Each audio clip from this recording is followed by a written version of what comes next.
écoutez Alger Chaîne 3, le journal.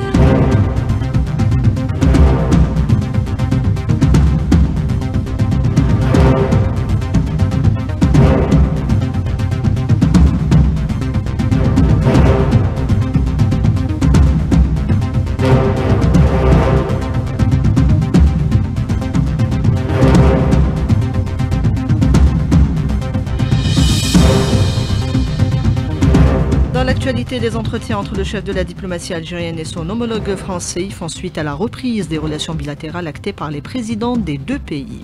La commission mixte algéro-française sur la mémoire reprendra incessamment ses travaux, entre autres points en suspens les archives, mais également la décontamination.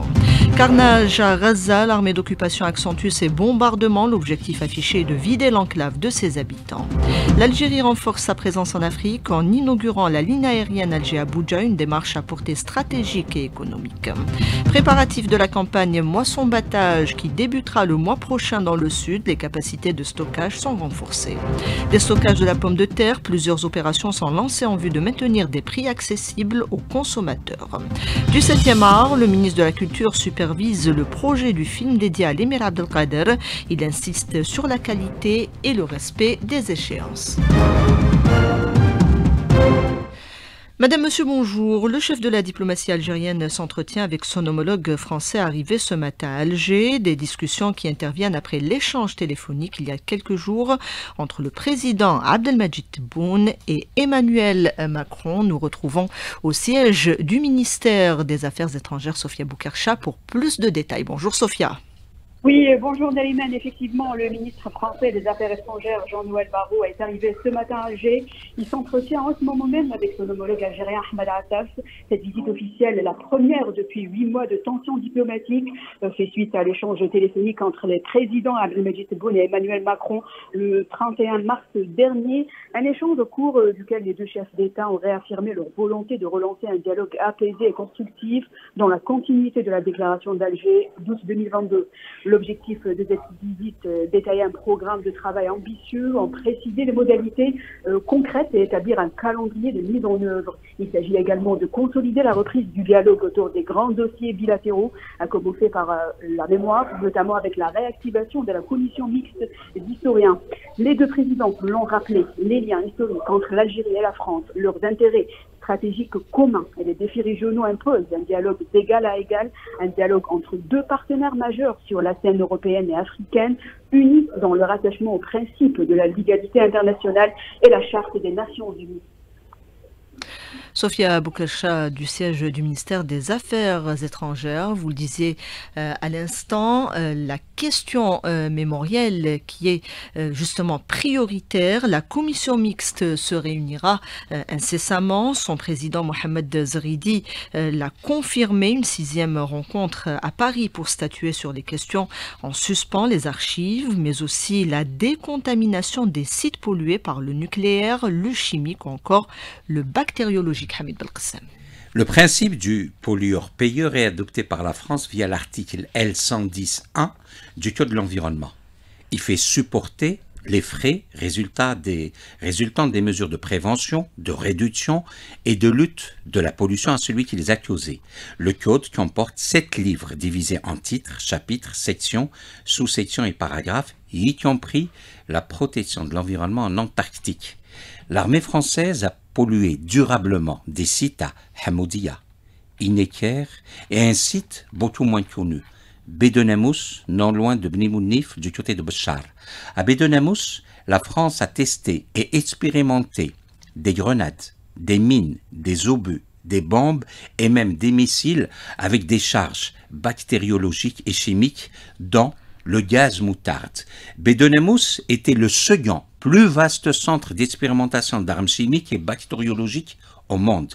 Sur la littérature spécialisée au pays du principe du pollueur-payeur, on peut lire que c'est le Centre français d'études du boucher relevant de la Direction générale de l'armement, spécialisé en risques chimiques et bactériologiques, qui a la charge de cette dépollution et qui devait intervenir en 2013. Depuis, rien à signaler. Le 20 mars 2013, un document interne du Comité d'hygiène et de sécurité et des conditions de travail de la DGA indique que la centrale syndicale CGT, s'était exprimée contre l'envoi de 10 personnels de la DGA en Algérie à cause du risque terroriste. Vous remarquerez le non sérieux de cette affirmation. Risque terroriste à Béchar en 2013 reste une possibilité. La France considérait qu'il y avait un risque élevé de contamination pour les techniciens français. Un soupçon renforcé par l'article 17 de la loi française du 15 juillet 2008 qui stipule, je cite, « Ne peuvent être consultées les archives publiques dont la communication est susceptible d'entraîner la diffusion d'informations permettant de concevoir, fabriquer, utiliser ou localiser des armes nucléaires, biologiques, chimiques ou toute autre arme ayant des effets directs ou indirects de destruction d'un niveau analogue. » Fin de citation d'un article d'une loi française. La loi française ne concerne que les citoyens français. Pour nous, Algériens, l'ouverture officielle du dossier Bédenamous est une nécessité pour faire supporter par la France coloniale et la France du principe du pollueur-payeur la dépollution de tous les sites pollués par des matières nucléaires, chimiques, biologiques et bactériologiques. Éclairage signé Hamid Belkacem. L'envoyé spécial des Nations Unies pour le Sahara occidental, Staffan de Mistura, s'est rendu dans les camps de réfugiés sahraouis. Il s'est entretenu avec le président Brahim Ghali, des entretiens qui ont notamment porté sur la prochaine réunion du Conseil de sécurité consacrée au dossier sahraoui le 14 avril, comme le précise le représentant du Sahara occidental à l'ONU, Sidi Omar. Les discussions ont porté sur les perspectives de l'opération de paix sous l'égide des Nations Unies au Sahara occidental. C'était également l'occasion de réaffirmer la position du Sahara occidental, notamment la volonté du peuple sahraoui de faire valoir son droit à l'autodétermination et l'indépendance. Le Sahara occidental, qui a fait également part de son attachement à continuer le travail avec l'ONU et l'Union africaine pour arriver à une solution juste et permanente au Sahara occidental qui demeure inscrit sur l'agenda de l'ONU comme un dossier de décolonisation. Intensification des raids de l'armée d'occupation sioniste contre la bande de Gaza, des bombardements aveugles ce matin encore sur des campements à Khan Younes. La situation est chaotique. Le témoignage de la journaliste palestinienne Arwa Achour, contactée par Karima Bennour. Depuis l'aube, Khan Younes subit les bombardements sionistes continus. Ilin Ala Baraka, une petite fille, a été retirée de sous les décombres de sa maison à l'est de Khan Younes. Une autre fille vient d'être tuée. 4 civils ont été tués à Al-Awamra. Un drone a ciblé 4 fermiers au sud de Khan Younes. Le nord de la Fah est également bombardé de manière intensive. Les avions bombardent plusieurs bâtiments sur la tête des habitants. Ces chiffres vont augmenter avec ces génocides qui ne s'arrêtent pas et les membres de la défense civile n'arrivent pas à atteindre les victimes dans toutes les parties ciblées. L'objectif est clairement affiché, assumé par le Premier ministre Netanyahou, vider Gaza de sa population, quitte à l'exterminer totalement. L'analyste politique Esmat Mansour, contacté par Nasrin Dahmoud. L'objectif de cette intensification des massacres, du renforcement du blocus contre la bande de Gaza et de la séparation des différents gouvernorats est clairement affiché. C'est le dépeuplement de la bande de Gaza pour en prendre possession. L'occupation, auparavant, déclarait que ces attaques étaient censées faire pression sur la résistance lors des négociations et récupérer les prisonniers palestiniens. Mais là, Netanyahou aspire à vider la bande de Gaza. Pour atteindre cet objectif, l'armée d'occupation attaque les structures de base, les civils, et bloque les accès à certaines zones. Il est clair qu'il y a là une volonté de dépeupler la bande de Gaza. Et sur cette question, le droit international peine à être mis en œuvre. Le système international a montré ses limites, estime l'analyste politique Badis Khanissa. Il y a un élément majeur qui est la structure elle-même, organique des Nations Unies, notamment du Conseil de sécurité. La réforme du Conseil de sécurité aujourd'hui me paraît plus que indispensable, elle est nécessaire, elle est vitale. Il en va de l'existence et de la légitimité et de la crédibilité de cette structure, puisque vous savez, beaucoup de peuples, beaucoup de pays ne voient pas dans cette structure une certaine légitimité ou un certain levier comme il fut un temps peut-être par le passé. Extrait de l'invité du jour avec Nariman Mendil. La compagnie nationale Air Algérie a lancé ce matin une nouvelle ligne aérienne reliant Alger à Abuja. Cette nouvelle ligne vise à renforcer la connectivité entre l'Algérie et le Nigeria, facilitant par la même occasion les échanges commerciaux. Jamaldine Abdelghani Dridi, secrétaire général au ministère des Transports, propos recueillis par Sami Alloun. Il est important de noter que l'aéroport d'Alger est un aéroport stratégique, ce qui permettra aux étudiants nigérians ainsi qu'aux communautés algériennes et nigérianes de voyager directement et en toute aisance du Nigeria vers l'Algérie. Cette ligne s'étendra également vers le Cameroun, ce qui facilitera davantage les déplacements de nos frères nigérians et camerounais. Cela simplifiera beaucoup de choses. Une décision stratégique qui améliorera la mobilité, souligne pour sa part Alouane Abdou-Salam, chargé d'affaires au sein de l'ambassade du Nigeria en Algérie. Permettez-moi tout d'abord, au nom du gouvernement et du peuple nigérian, d'exprimer notre gratitude au peuple et au gouvernement algérien, en particulier au président Abdelmajid Tebboune, pour avoir approuvé la mise en place de ce vol direct d'Air Algérie entre Alger et Abuja. Il s'agit sans aucun doute d'une très grande opportunité, non seulement pour le Nigeria, mais pour toute l'Afrique. Nous tenons à assurer le gouvernement algérien que cette initiative représente une réelle opportunité, non seulement pour le Nigeria, mais également pour le peuple et le gouvernement algérien. Elle ouvrira de nouvelles voies pour le commerce, les échanges économiques, les programmes d'échange des étudiants, les activités sportives, autant de domaines qui attendaient une telle opportunité. Des propos recueillis par Sami Alloun. Préparatif de la campagne moisson-battage, le ministre de l'Agriculture a réuni les directeurs des coopératives céréalières à travers le pays. Youssef Chorfa a insisté sur le renforcement des moyens pour mener à bien cette étape qui débutera le mois prochain. Dans le sud, Nourdine Amarani, chef de division à l'OAIC, il répond à Ibtihal Addoun. Pour ce qui concerne les machines du moissonneuse-batteuse, 1100 machines qui vont être mobilisées pour cette campagne. Pour ce qui concerne la logistique, la mobilisation des camions, nous avons fait un plan de transfert de camions vers le sud qui sont au total de 717 machines. Donc pour ce qui concerne la région ouest, donc elle va mobiliser 222 camions. Pour la région centre, 140 camions et la région est, 355 camions. Pour cette année, l'OAIC a mobilisé une capacité suffisante pour faire face à la collecte nationale, donc plus de 600 points de collecte, auxquels s'ajouteront les 270 centres de proximité qui seront opérationnels pour la campagne moisson-battage et le reste pour atteindre les 350 en total et vont servir pour la campagne Labour-Semaille 2025-2026. Les capacités de stockage sont donc renforcées. Illustration à Sidi Blabès avec Inès Mohamed. Visant le renforcement du secteur de l'agriculture par de nouvelles infrastructures dans la wilaya de Sidi Blabès, un nouveau centre de stockage céréales vient d'être réceptionné au chef-lieu de wilaya d'une capacité de 50 000 quintaux sur une dizaine de centres similaires en cours de réalisation. Le but est de préserver les récoltes et assurer un développement durable du secteur de l'agriculture, nous dit Boubacar Kellari, directeur de la CCLS. On a réceptionné dernièrement un centre à proximité de stockage de céréales d'une capacité de 50 000 quintaux. Il sera opérationnel prochainement, Inch'Allah, pour la campagne هذه. Donc, on attend et comme les centres الآخرين اللي باقي Inch'Allah, mois de juin, pour la protection des céréales et le stockage pour une longue durée. Le taux de réalisation, il est à 98%. Il sera réceptionné prochainement début de mai. Il est à la zone de Shala. Toujours dans la région de grande récolte de la commune de Shala, un dock silo d'une capacité d'1 million de quintaux est en cours de réalisation et sera réceptionné dans un délai de 28 mois. De Sidi Blabès, Inès Mohamed pour Alger 3. Opération de déstockage de la pomme de terre à travers le pays, elle vise à maintenir la stabilité des prix sur le marché. 3700 tonnes mobilisées du côté de Bouera à titre d'exemple. Sur place, Aris Chachoua.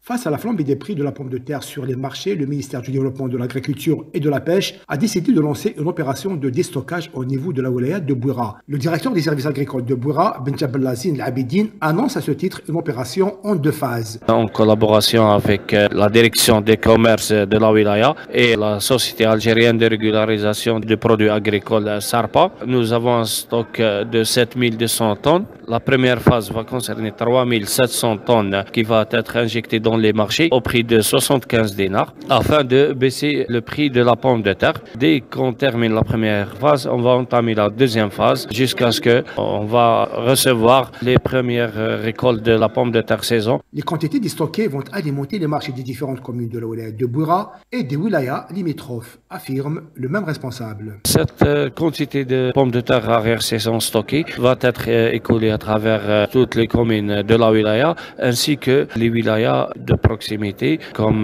par exemple Borj Bouarerij, Stif, Constantine. Notre interlocuteur souligne que cette opération qui intervient en pleine tension sur les prix se veut une réponse concrète aux préoccupations des consommateurs en vue de protéger leur pouvoir d'achat. Bouira Arichachoua, Algéchin 3.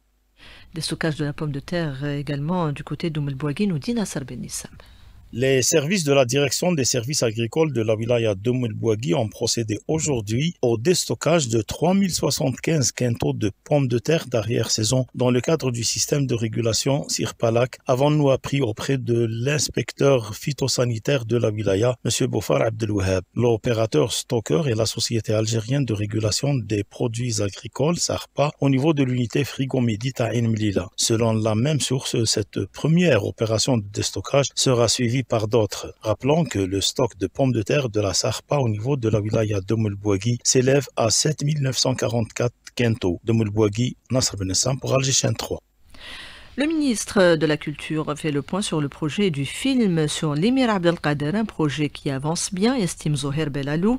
Notamment, il insiste également sur le respect des échéances, une question primordiale.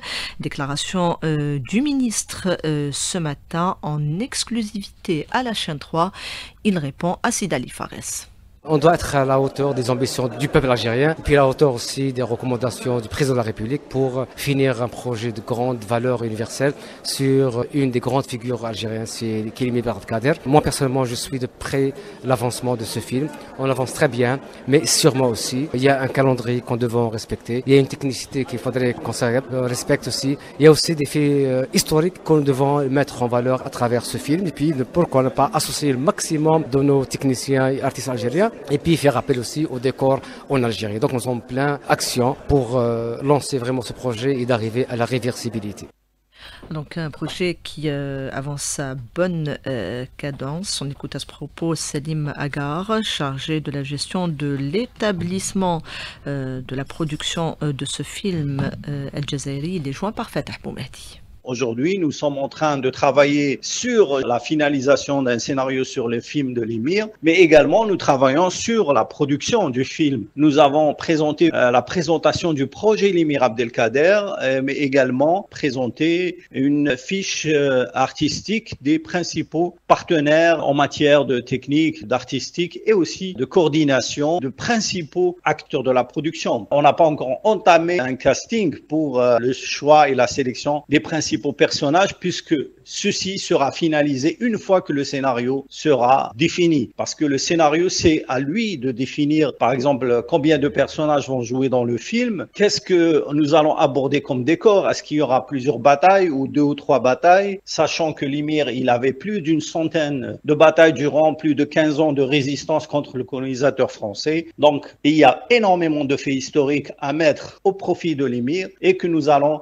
essayer de résumer dans un grand film à la hauteur du personnage de l'émir Abdelkader qui sera présenté dans ces années.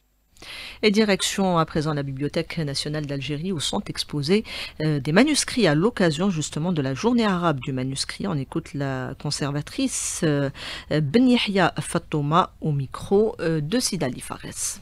On a exposé aujourd'hui des manuscrits rares et précieux de la Bibliothèque nationale d'Algérie, spécialement des manuscrits écrits en caractère arabe algérien, spécialement le manuscrit écrit de la main du savant Abdelrahman Ta'alibi, qui existe et qui est conservé ici à la Bibliothèque nationale d'Algérie. Aussi, on a présenté ici dans cette exposition des manuscrits en médecine. C'est le livre Al-Qanoun d'Avicenne. Ce manuscrit écrit au 6e siècle de l'ère Hijri. Ce manuscrit est très précieux. Et bien sûr, il va être peut-être dans les mois prochains enregistré à l'UNESCO comme un manuscrit précieux ou manuscrit mondial. Le sport à présent fait le point sur le championnat, les matchs disputés hier, Hamza Rahmouni. Avec la victoire du Shabab Agadir Belouizdad, 4-0 face au NC Magra. Le MC El Bayed a battu la JS Saoura 1-0. Je rappelle que vendredi, la JS Kabylie a battu l'USM Khanchla 1-0. Victoire également du Mouloudia d'Or en 2-0 face au Parado AC. Et enfin, match nul 0 partout entre Biskra et l'ES Mostaganem. 3 rencontres ont été reportées. ES Sétif, CS Constantine, USM Alger, ASO Chlef, Olympique Akbou, Mouloudia d'Alger. Au classement général, on retrouve le Mouloudia d'Alger leader avec 41 points, suivi du Shabab Agadir Belouizdad avec 37 points. Dans le bas du tableau, les 2 places de relégables sont occupées respectivement par l'US Biskra et le NC Magra avec 18 points.